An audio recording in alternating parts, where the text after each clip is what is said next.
New York City is preparing for mass deportation because Trump said he's going to do it. Quiet on the set. Okay, everybody, quiet on the set. Scene one, take 10, marker. Okay, so New York City is preparing for mass deportation.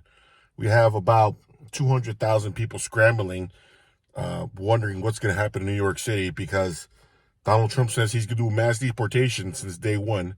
So what's going to happen? Well, first of all, for starters, during the election, there was polls out there saying that 70% of Americans, not Republicans, of Americans, they support mass deportation. And they said it very, very quietly, but I paid attention. And you know what? Trump's going to do it.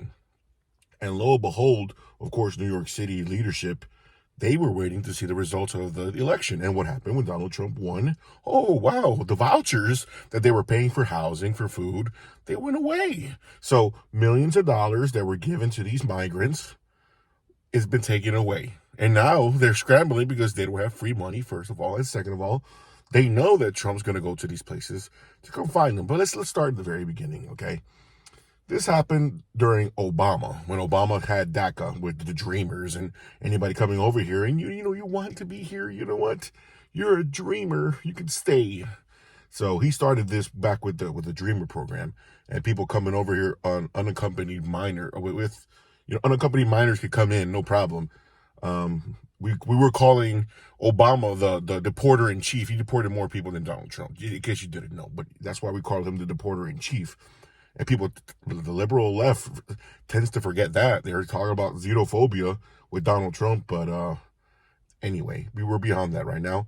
But Donald Trump says he's going to deport people. And if you've been here for the last 4 years, even beyond, you're going to have to, you're going to have to look out because he's coming. And if you don't have your papers in order, he's going to get you. And what happens is, let's start with how they came here and how they got here.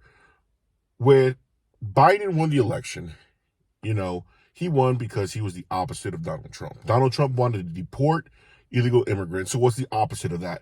Letting them in. So he let the floodgates in. Of course, Texas was overwhelmed. They're always overwhelmed.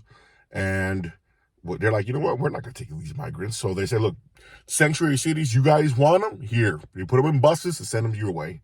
Not even 100,000 of these migrants sent over there. It totally disrupted their system over there. You got billions of dollars over there in New York, and they couldn't handle 100,000 people. Now, 100,000 people is a lot of people, but I mean, come on, you're New York City.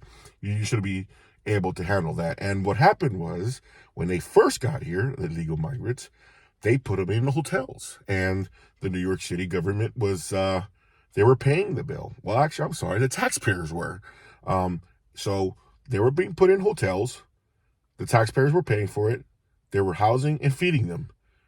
And you can imagine a whole hotel taken over by migrants. Now, you would think as a business person, this would be great. It isn't. The migrants weren't upkeeping their places. It was a lot of violence going on. It was very, very much dirty. A lot of illegal activity going on in there, if you know what I mean. And the hotels were just telling the New York government is, you know what? We don't want to do this anymore. No. We'll pay you more. No, we don't want them. You keep your money. Take them back. Take them. So the hotels kicked them out.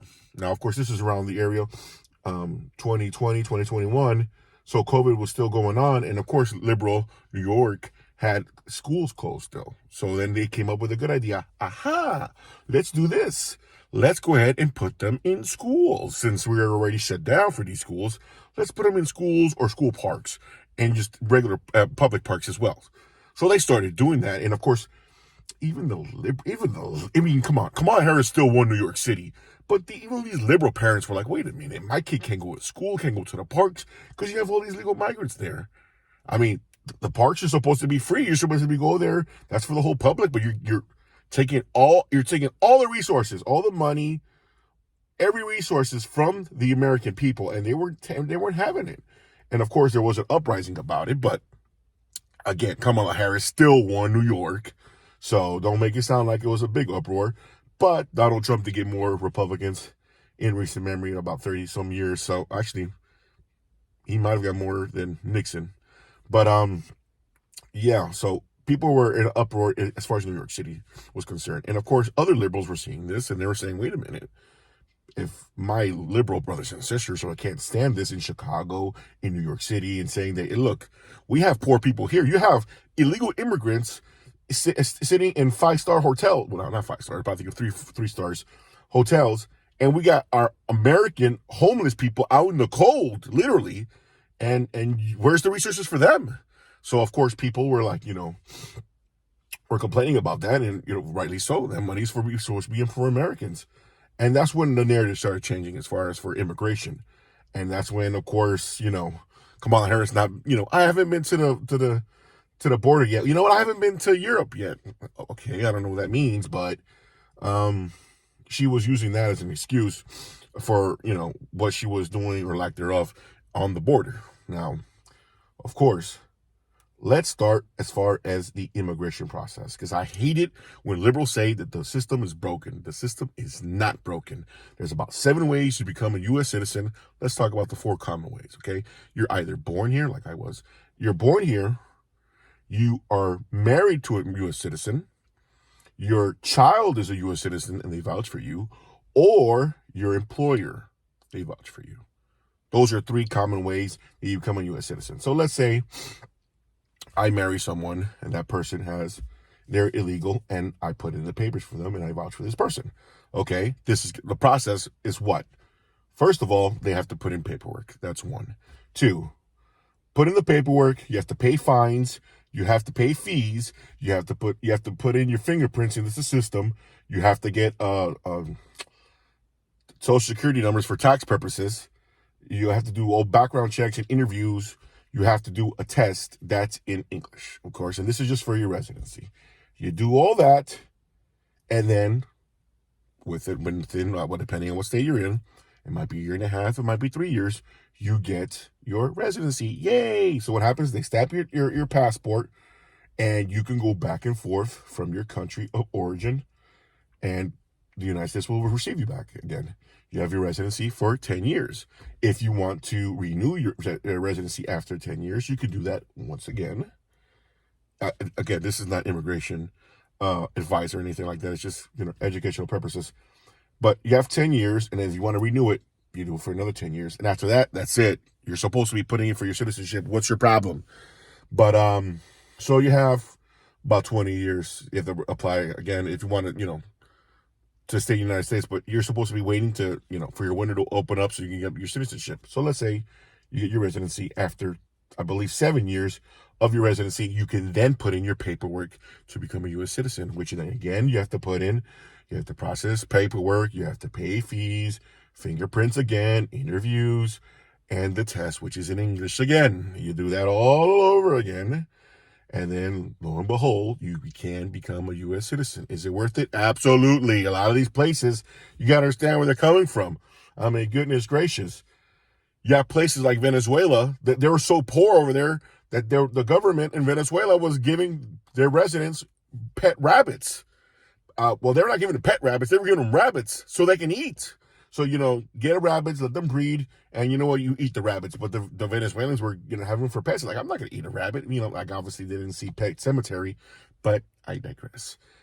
Of course, so back to the illegal migrants in New York City. So, of course, they go to the schools, and they have vouchers. And, of course, they're still staying in these places. And there's about 500,000 illegal migrants. I don't know how they count them, but that's the estimations they have. And a lot of liberals will tell you, oh, well, the vast majority, let's say 99% of them, those, they're legal, they're not violent, they're not doing any crimes.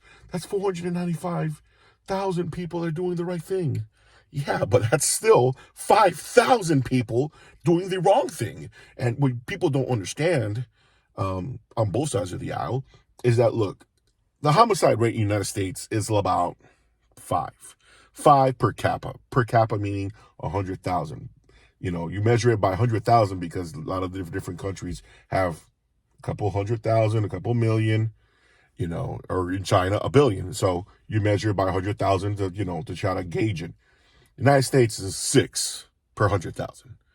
These people that are coming in from these Central and South American countries, these African nations, they average the low end 12, 16, 20, 23 murders per capita. Just Mexico alone, which is supposed to be the Mecca of Latin America, they have almost triple what the United States have murders per capita. So when Trump was saying, they're not bringing their best people, is he lying? He's not, sir. So you can